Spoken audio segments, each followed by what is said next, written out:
Why have I quit my job? Why have I, bought a van? And why am I going to drive around the country? Well, I'm passionate about the idea that you need to be heard. And I want to stitch these stories together across the states. We're going to find the commonalities.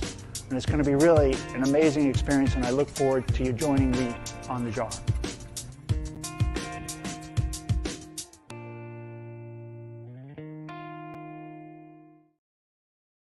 Hello, everybody. Welcome back to Mental Health Today. It's your host, Ken. And another day here, last day in Las Vegas before I head to Palm Springs. So if you know anybody in Palm Springs, anybody happen to be listening, want to get interviewed on the jar, which you just saw there, give me, find me. And I'm easy to find now. So that was me pontificating, almost 24 months ago as I traveled around the country. What would I see? And it was clearly mental health crisis, really front and center. 160 people I'd interviewed at that point, and it was a real common thread. So started the Jar Foundation, started this podcast, and we're on about 100 and something episodes. I was just sharing with our next guest, Dr. Jean, how fascinating it is. When I'm looking back through doing some of the editing right now and some of the backlog stuff, and it's just really interesting people, really interesting stories, and a real good resource for, mental health and what's going on the kind of the commercial side, and also people's stories, how they get in and what they see, and, what advice they may have on how we can kind of fix it and how we can address it. Dr. Jean, thanks for being a guest. We overcame our technical issues to get us in. Thanks for taking time out of your evening, I guess, afternoon or evening. Yes, thank you, Ken. Thanks so much for having me here and talking about such an important topic.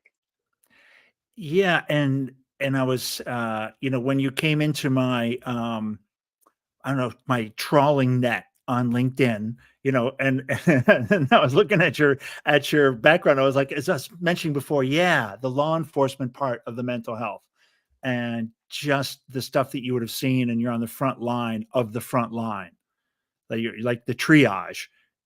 So wow, what was You that know, like? o- well, often, we hear about mental health issues with the general public and especially kids in school. Hmm. And let me use the COVID times as a cutoff. So we've always Yeah. focused on and heard of mental health issues with homeless, mental health issues with vets, mental health issues with general public. But nobody's really started conversations about mental health issues in law enforcement and the law enforcement officers, what they see, what they suffer from, and the first responders, what they see, what they suffer Yeah. from. And this all started coming to the forefront. It's always been kind of brushed under the carpet, and there was a stigma attached to getting mental health help for the law enforcement Yeah. and first responder. So it was always the attitude of, "Oh, suck it up. You're fine. You're okay. This is what you signed up for." And if you look at it from the perspective of the public, if you have an officer or first responder Mm. that is suffering just like everybody else, how is that person going to be the person there to help you? If you're, in a horrible accident and the first responder is suffering and becomes immobile because they've seen so much horrific stuff, Yeah. all of a sudden they're frozen and you're buried in a car somewhere. So the mental health Mm. for first responders and for law enforcement is paramount because Mm. obviously everybody needs help. And the focus from Yeah. COVID forward was really about smashing stigma, saving lives because Okay. it's done. It's done. We're having these difficult conversations. Mm. We're making laws to protect confidentiality for peer support for law Okay. enforcement. Uh, and just, Mm. from the perspective, people are like, oh, cops are strong and firefighters and EMS, you guys are tough, you guys are strong. Well, let's humanize that.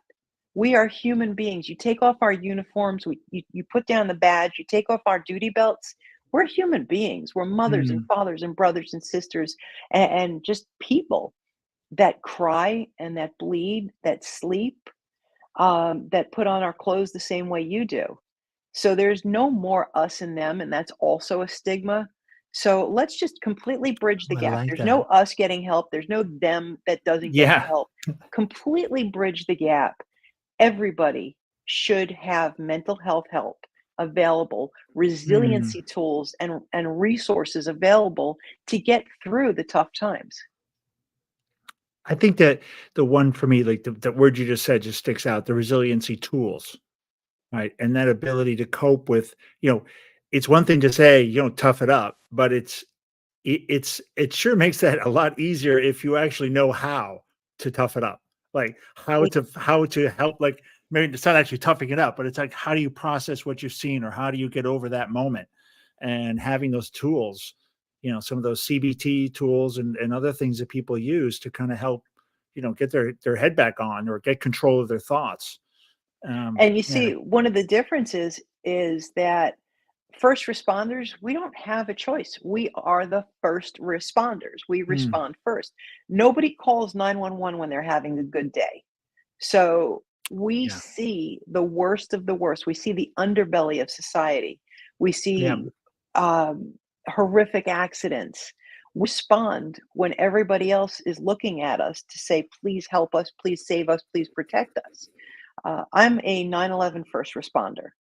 So I have okay, seen the mm, horrific atrocities of terrorist attacks on our homeland.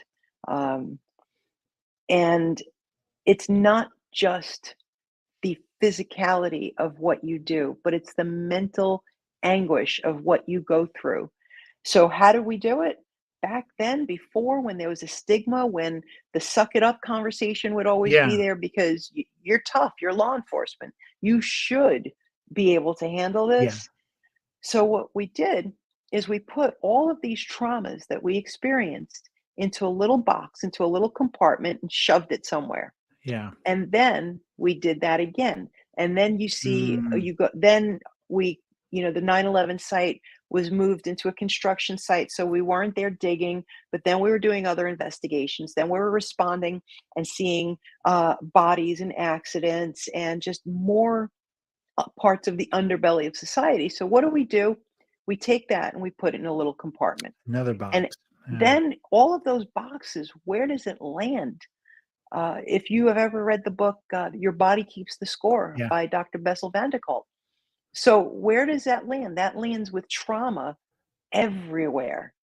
So, that ache and pain that you have in your knee, could it be an ache and pain or is it trauma?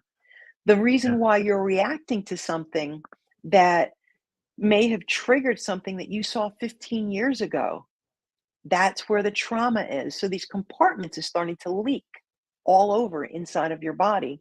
And how your body reacts to it is something that your logical mind isn't able to process. So what do? You bury that into the back of your mind. You put it all the way back there and it's so close to like the amygdala. So yeah. a little trigger will make something exacerbated so large. Uh, and that's why people are starting, that's why you will react differently as if it was something huge, but yet it's just something triggering the trauma that's been stored. So you take that as a law enforcement officer, as a first responder, you couple that with maybe you had some bad childhood I experiences, yeah, that's what I was thinking. and And now mix you that merge that cocktail. together, and that's a really nasty cocktail. Yeah, So then you're told, you're tough, you're a first responder, you can't talk about this, just be quiet and keep doing your job. And where does it go? It's got to go somewhere. yeah.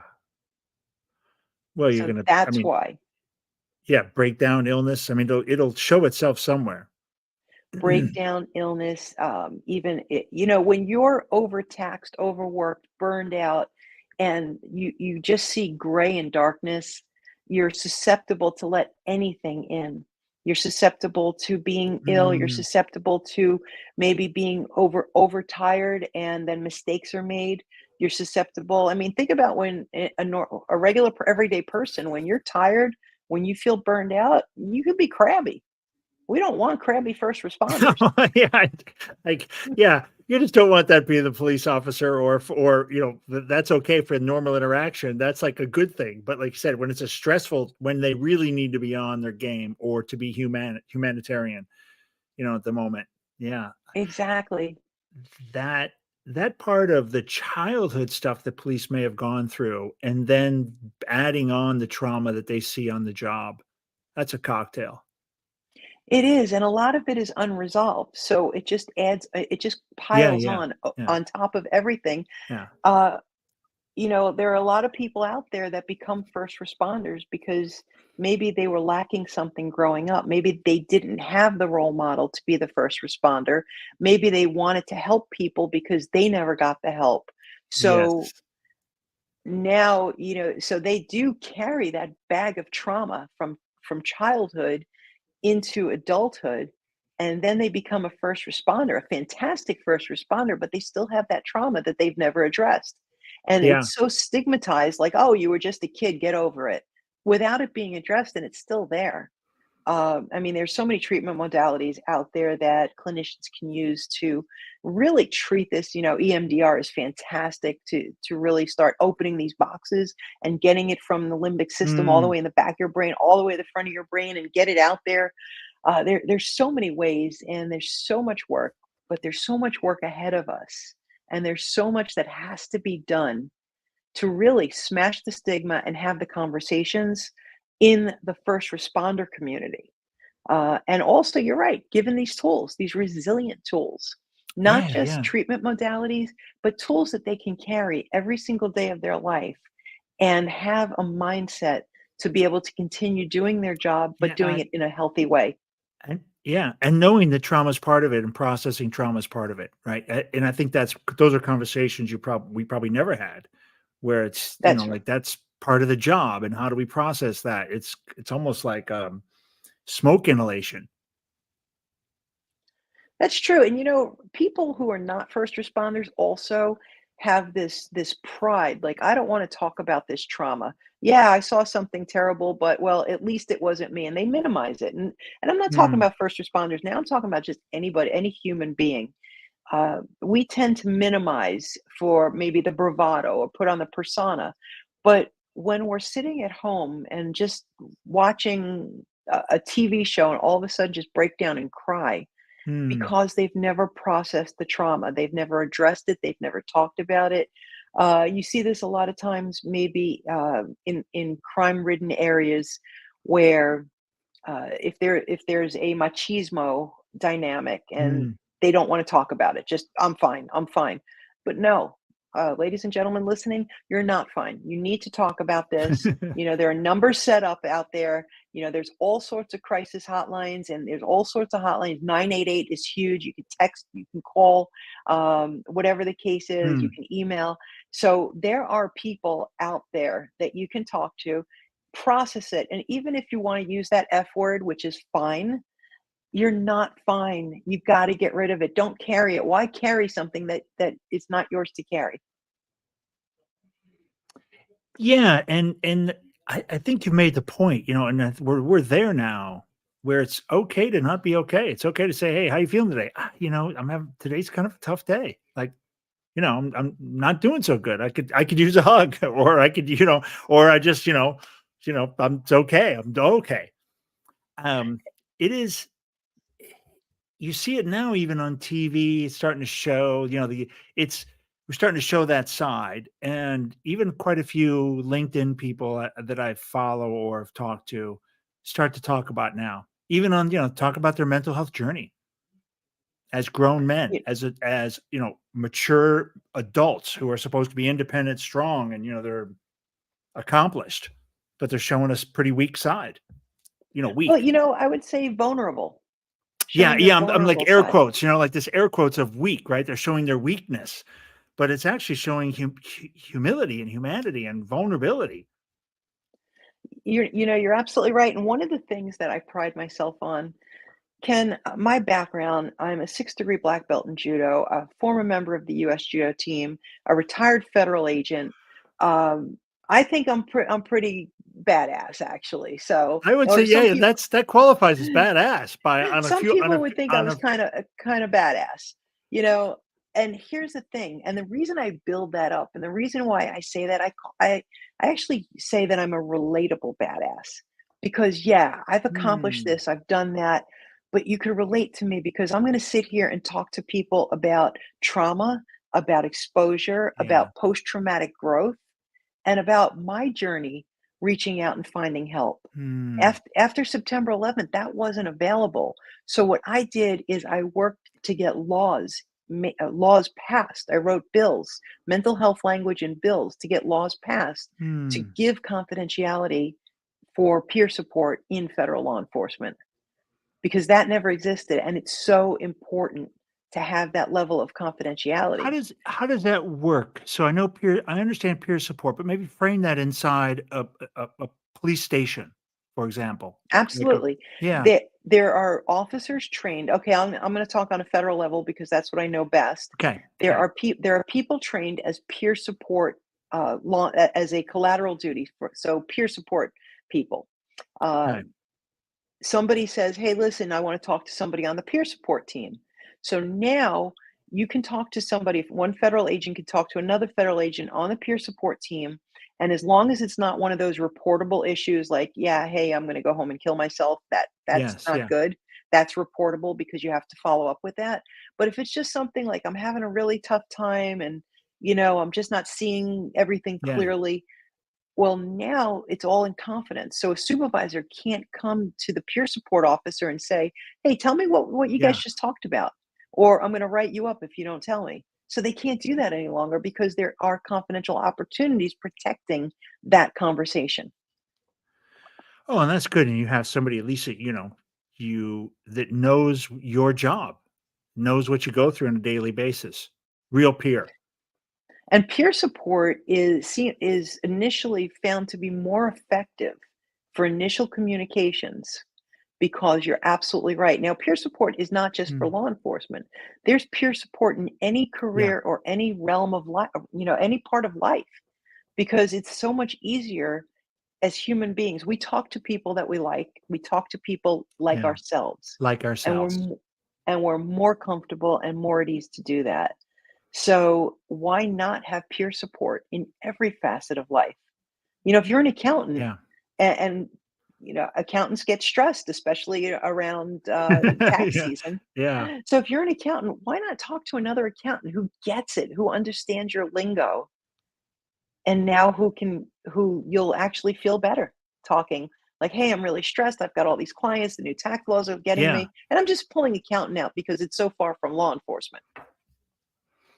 Well, and I think just even I mean, it's like you said, every facet of life, to be able to have relatable to that situation. If you're a new mother, what a great one, right? New mom stuff, being able to call a new mom or go see a new mom somewhere, it depends on how it works. Yeah, the peer support thing I really do like. I guess they're trying to get a national law passed for the certification because peer it's still state by state. I think it is. Yeah, There's the ICISF, which is probably one yeah, of the gold standards for peer support, and they talk about critical incident stress management too. That's one of the places that people could learn a little bit more about peer support, but it is also state by state, and that's really something cool to delve into for each profession, each um, demographic. yeah. Yeah, I think because it's most like I think we hit on it, which is it's relatable, right? Why does it work in law enforcement? Because you're so relatable. And Absolutely, and, there's a trust factor with somebody who is like you and somebody who's inst walked in your shoes. instantly, if you're talking to a 70-year-old accountant, you're the 56-year-old accountant and you're freaking out in the middle of February, and you call up the 70-year-old dude, seen everything, been through peer support specialist training, probably a great grandpa by now. He could talk you off your ledger. That's awesome. That was great. He could talk Yes, you off your ledger. absolutely. I mean, that is just so important, and, talking and being on the ledger, one of the things I found in the field in law enforcement, especially COVID forward in the COVID Mm, time, okay.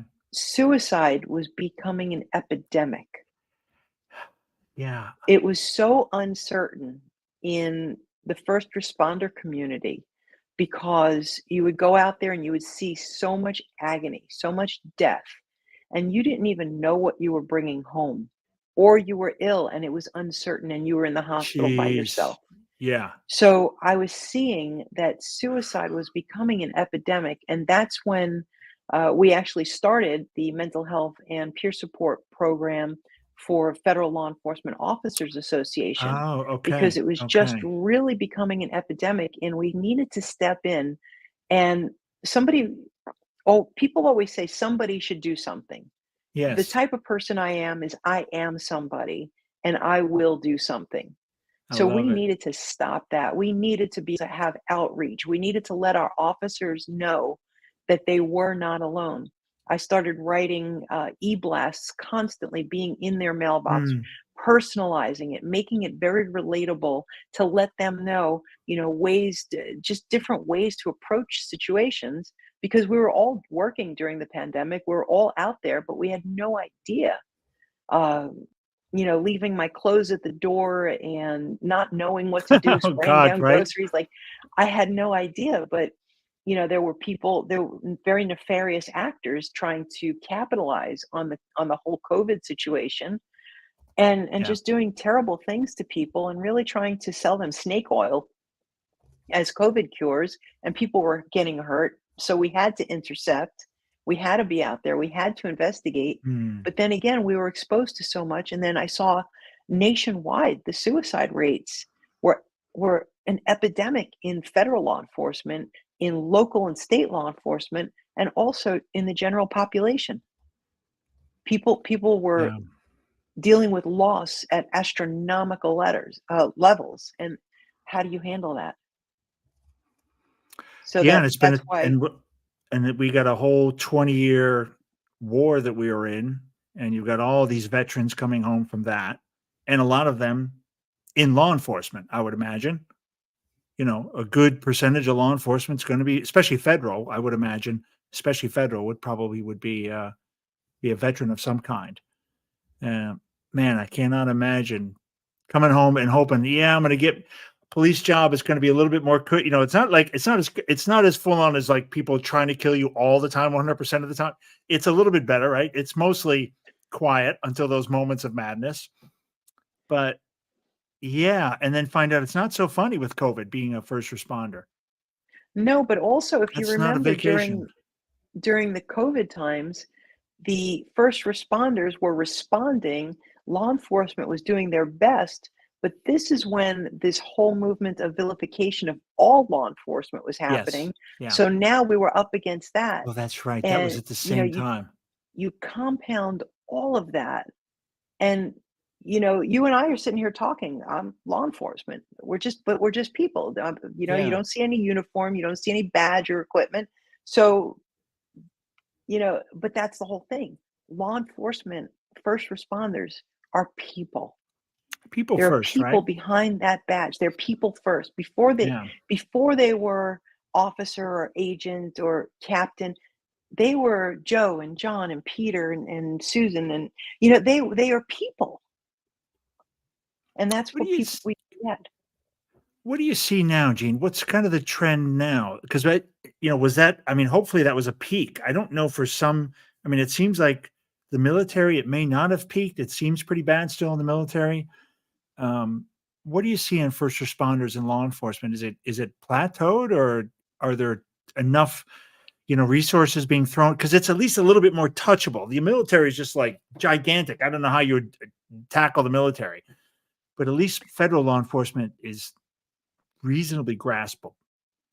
I wouldn't say peak because to me, having zero deaths by suicide Yeah. is the ultimate goal. Yeah, that's the And target. zero fatalities and zero law enforcement and zero first responders injured. That would be Mm, utopia. I am seeing now the dialogue starting to happen in a lot of agencies, federal and state and Mm. local as well. I'm starting to see resiliency out there. I'm starting to see programs where agencies are bringing in people such as myself and some of my colleagues to come and speak with their people and talk about Mhm. tools they can use to help manage their stress, manage work-life balance, manage conversations, and interacting with people, because also those skills were lost.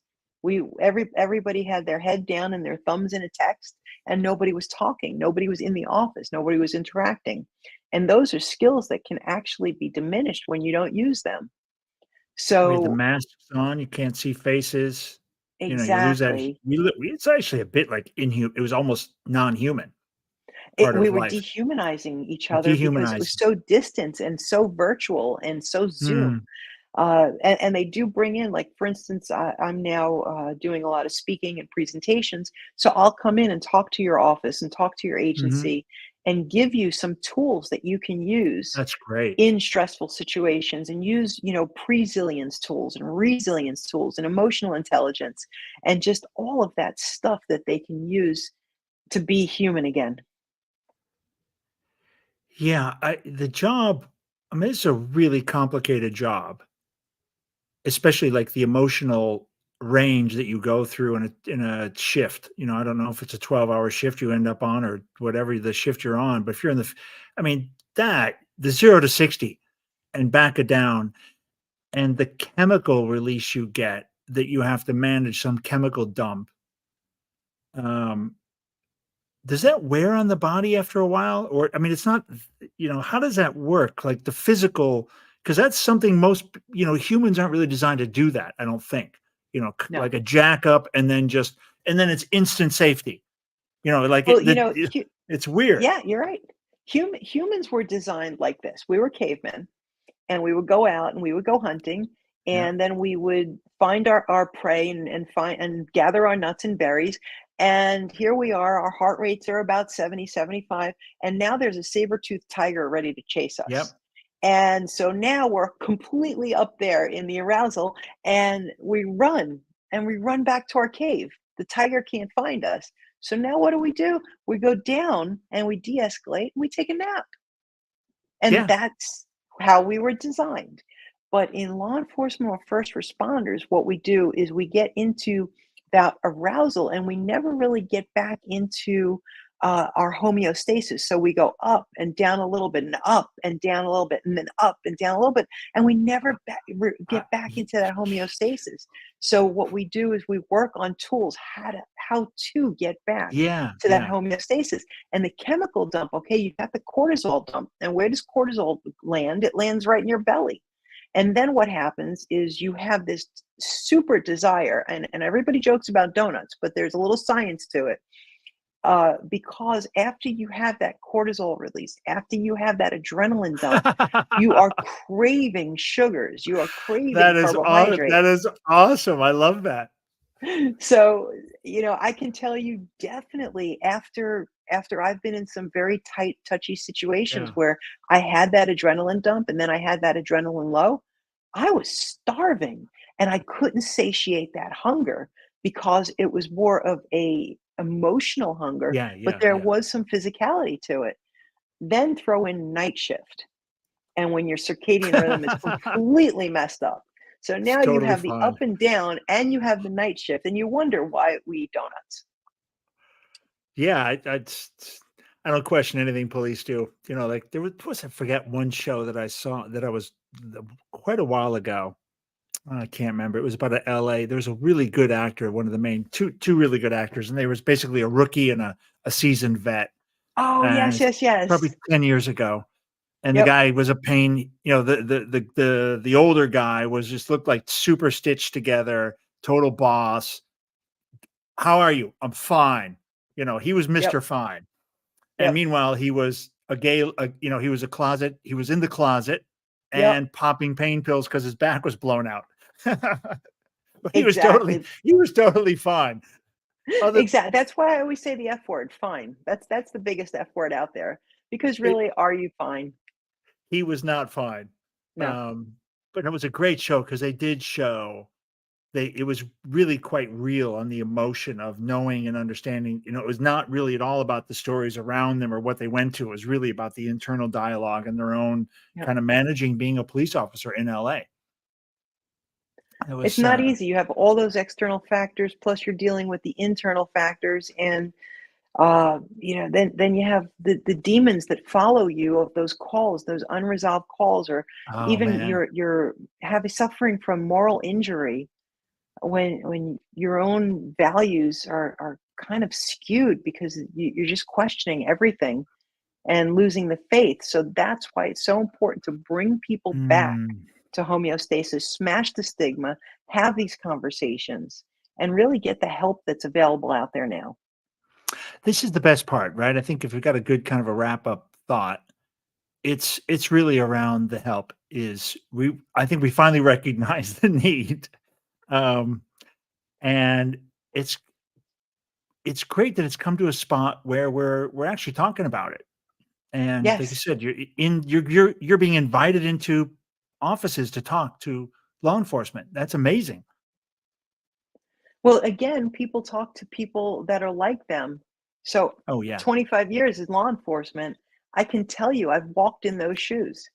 Yeah, you can I'm sure you can knock a door down. I have a feeling you can knock a door down. One other little topic I want to kind of just touch on. You talked about going and helping with legislation. Um, where do you think Congress is on this? How far along are their heads at? I'm sure there must be a few people that have their heads above the water and are cheerleading it. There are some cheerleaders, and one of the things that I've learned is no matter what the media plays about who's doing Yeah. what and where, when you get to know some of these congressional leaders and these senators and congressmen, you'll know who is a bag of hot air, but Mhm. you'll also get to know who is really trying and really meaning it. Behind Yeah. me, I don't know if you could see, there's a red line bill behind me. That's an actual bill signed by the president of Wow. one of the bills that I helped co-author on the mental health language. And above my head, there's another one Yeah. with a photo. That is the Cops Counseling Act, and that was also signed by the president, the speaker, and the senators and congressmen that were involved in that. So there are a lot of good, believe it or not, senators and congresspeople that truly care, that put forward bills. And again, since I stay apolitical, not dropping any names, but there are Yeah, yeah. people in there that really mean it, and there are people in there that are just lip service. So, um, but I'd say more are involved with helping law enforcement, helping mental health, and helping smash the stigma than there are not. I A and lot, that's a all that lot of matters, them, their right? hearts are in the right place. Yeah, as long as and I think that's what you're looking for. You just need some friends that are listening and trying to help and have got their hearts in the right spot and their heads in the right spot. They truly do, and they will fight and they will argue to get the mental health help Mhm. for everybody and for law enforcement. So I've seen it firsthand. People that I completely didn't expect to assert Yeah. and cheerlead and be proactive to help mental health across the board and to help mental health for law Mm. enforcement. So I applaud each and every one of them. If they listen to this, they know who they are. Yeah, yeah, they'll know who they are. And we can And zoom the in on the bags of hot air, signatures. shame on you. Well, they're busy on Twitter, CNN, Fox News, whatever. They're on whatever platform they're on, and they're on there doing their hot But, air thing. earlier, Ken, I said somebody should do something. I am that somebody. I do that something, and each one of the people who raise their right hand and take an oath is also that Mm. somebody that must do something. It's Oh mandatory. yeah, no It's not choice. even a should. It's mandatory. It's not. It's yeah. It's mandatory. It's fascinating conversation, Gene. I feel like I should, like we've got a whole nother like three topics with you to talk about. Like I'd love to go through the 9/11 thing. I mean, that experience. You've got some great experiences, and I think just for the show theme, there's lessons in every one. And I think Absolutely. that's kind of what I would, so let me have a thought. Let's meet in the green room, have a chat. Um, Thanks again. Any kind of you want to leave the audience with? I think the last one was pretty good, but any other thoughts? Oh, Uh, and I never popped up your. Yeah, keep going. Sorry. Sure, sure. Well, one of the things I want to tell everybody is, some every day do your best. And some days your best will only be maybe getting out of Mm, bed, brushing your teeth, brushing your hair, and getting back in bed. That's okay. And yeah. some days your best, you'll get out there and move mountains. Every day try to do your best. Give it Mm, 100%. Don't give it, don't be a half don't go half butt. Let's yeah. put it like that. Give it your best. Give it your all. And also, every single day, don't only do something for yourself that's kind, do something kind for somebody else. Mm, Every single day, two things of kindness, one for you, one for somebody else. I love that. And if people, so if you're watching this as a record, you can see drgene007.com. But if you're listening to this on, iTunes or Spotify, whatever platform, www.drgene, Jean 007. What are they going to find when they go there? They'll find my website. They'll find some speaking things that I Okay. do, some speaking matters and subjects. Maybe they'll see some blogs that we put out. If you Google me, you'll see some articles that I've written for different magazines or Okay. journals as well. Awesome. Again, Dr. Jean, thanks so much for being a guest. Thanks everybody for listening and supporting to Mental Health Today. You can find us on all the regular platforms if you're watching this. And then if you are listening to us on those, thanks for hanging out to the end. Give us a like, give us some love, and then share this share this episode, sorry, with a law enforcement person or a first responder that you know. Thanks again, Dr. Jean. Hang around. See you in 30 seconds. You got it. Thank you.